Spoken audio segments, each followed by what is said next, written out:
All right, welcome back to Statics 1. Today we're going to be talking about how to evaluate moments in 3 dimensions. And we're going to find the convergence of 2 lessons or 2 lectures I did previously that may not have seemed connected. One of which was we talked about cross products.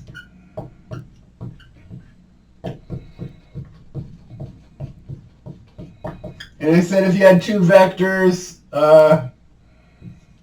R and F, separated by some angle theta, we defined the cross product R cross F as being equal to a vector, which is R times F. In other words, the magnitude of R times the magnitude of F times sine theta times the vector that's perpendicular to the plane that is basically defined by these 2 vectors. So if these were on the xy plane, it would be in the k direction. But in general, I'll put here u of c, where c is essentially in the direction perpendicular to that plane that I was talking about.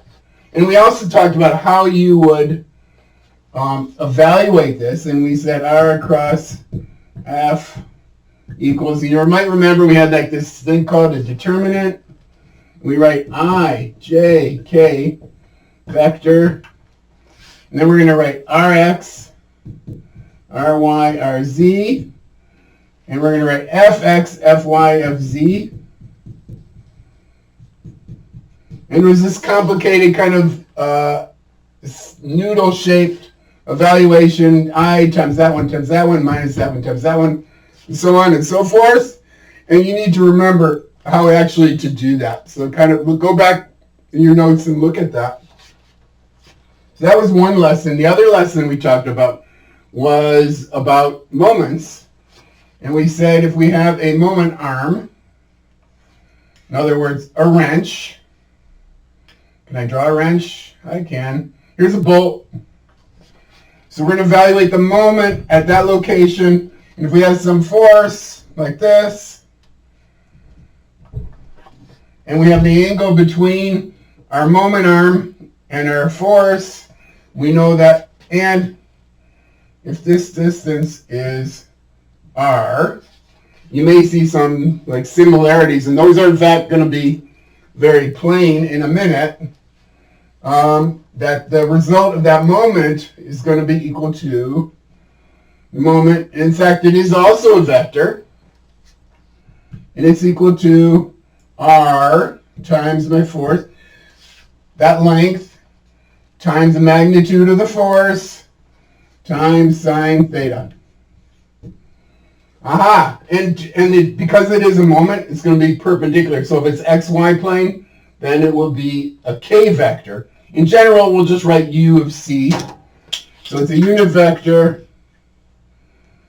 in the perpendicular direction, perpendicular to the plane formed by the moment arm and our force. Okay, so right away this should be calling out at you, and you're going like, wait a minute, this is the same as this.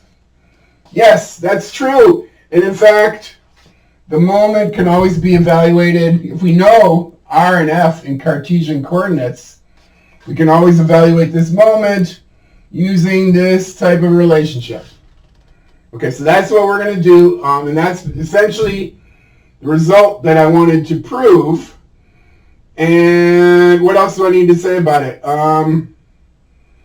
That's all. So basically, the moment, I know what, there is one thing, r cross f, and you have to be careful that r is going to be defined as a position vector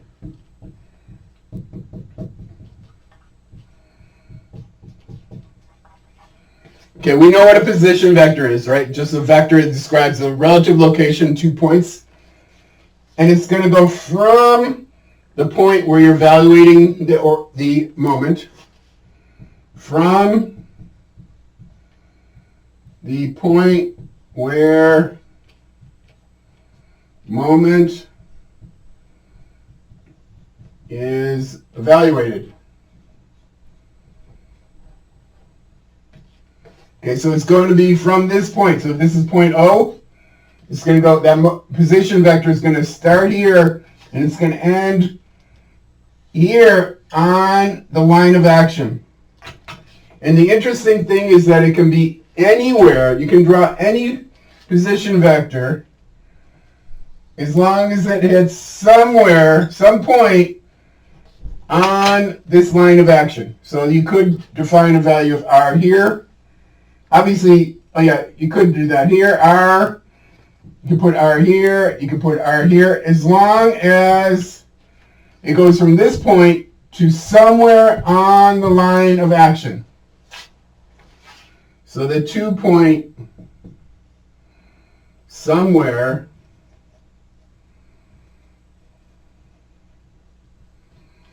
on force line of action. Right? So it's going to go from the point where the moment's evaluated to somewhere on the line of action. So this could be from, you could do, if we call this R1, and we call this one R2, and I'm going to put a third one here, R3. It turns out that R1 cross F is going to be equal to R2 cross F is going to be equal to R3 cross F. It doesn't matter where that, the destination point of our position vector, as long as it's on the line of action. All right, so I'm going to erase this, then I'm going to show you an example from the textbook of how we apply this in an actual problem. So hold on while I erase the board. I'm back. Now we're going to look at a particular example of the evaluation of a moment in a fully three-dimensional problem. We already looked at this problem before. Let me lay out what the problem is, tell you how far, we got kind of halfway through it, and then we'll do the remaining part, which is actually evaluating that R cross F, which is going to give us our moment. So in this case, we have a tree. Here's our moment, or the location where we want to evaluate the moment, O. This is a tree, and we want to pull it down. So we're going to apply basically 12 meters up. We're going to apply a cable, and we're going to be pulling on that with a tractor. All right, so we have here's our axes.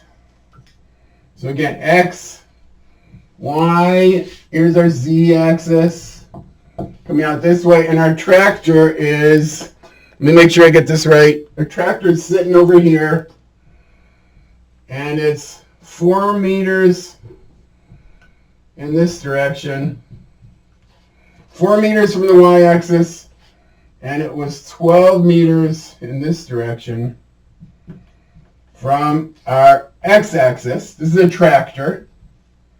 Give it wheels. You don't label it because my picture is not all that great. And now we're going to have a force vector coming from here, this point here, which we called, I'll get my points right. I don't know what we call it. Anyways, there's a point here, 12 meters up. So you can think of the coordinates here being 0, 0, 12 meters. Right? 0, 0, because it's basically at the origin, but it's 12 meters up. And we're applying a force along this direction here, such that this is going to basically, if we drew the line of action of the force, it's basically coming through here. That's my line of action to the tractor. And the tractor is pulling it at a force of 2 kilonewtons, or at least the force being imposed on this cable is 2 kilonewtons. And you might remember, we did this already before, we evaluated the force on this line, and the way we did that is we found the position vector from here to here. We divided by the magnitude of that position vector to get a unit vector in that direction, and then we multiplied it by 2 kilonewtons, and that gave us our force vector. And I'm going to write down what that is. It's force equals 0.4588 I plus 1.376 J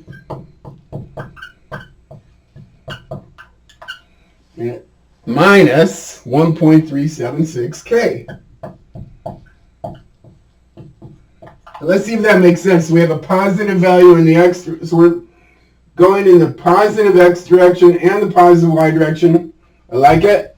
More in the y direction. Does that make sense? That this magnitude is greater than that. And we have a negative value for k, which makes sense. So we did this before. Go back. You can pull up one of the old lectures, and you'll see that. You also find that it's evaluated in the textbook.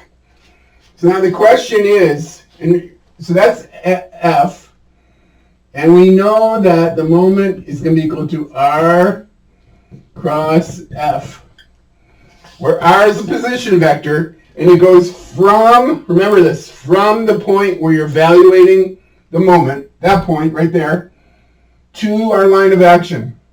So you could draw a vector from here to here, you could draw a vector from here to here. It's your choice. I think it's easier to draw a position vector from here to here because it's going nowhere in the x and y direction, right?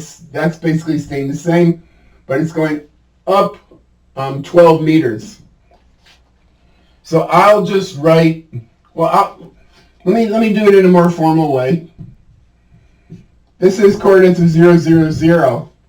So R equals 0 minus 0 I, right? You're going where it's going to minus where it's coming from. So plus 0 minus 0 J plus 12 meters minus 0 K.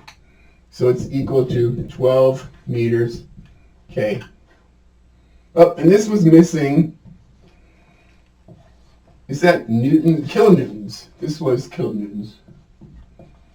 Force. Okay, now we're going to evaluate our cross products. We have R.